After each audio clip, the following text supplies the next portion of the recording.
and women as well. You know, Lee, I'm going to pick up with you on this because this talk about chemical weapons, I mentioned earlier, the Britain's Armed Forces Minister said, and I'm reading this as a direct quote, that all options are on the table if this is found to be true, the use of chemical weapons. Liz Truss has said that this would be a callous escalation. I have to say, this suggestion comes from the Azov battalion, who are not the nicest of people. I'm trying to pick my words carefully. Neo-Nazis. Your thoughts? Neo-Nazis, there you go. There you go. That'll do. What's your thoughts on all of this?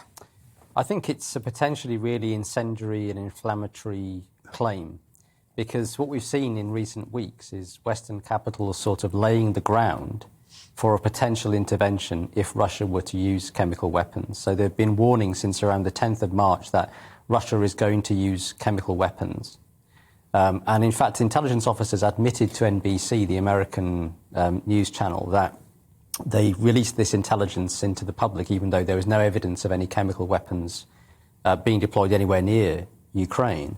And then on the 25th of March, President Biden spoke at the NATO summit and threatened to respond in kind. I don't think he quite meant that, but to respond in kind if chemical weapons were used. So what we've seen is the West drawing a red line to say if chemical weapons are used, you know, all options are on the table, as the Armed Forces Minister is now saying, which could it could mean greater NATO intervention in the conflict and therefore an escalation of the conflict, maybe direct conflict with Russia. So they've drawn that red line. And then, as you say, the Azov regiment is the one that has said chemical weapons have been used against us. And they are the ones that want to draw NATO into this war directly to try to tilt the balance against the Russians. So this is, I think, an extraordinarily dangerous moment in what is an extremely dangerous conflict. James?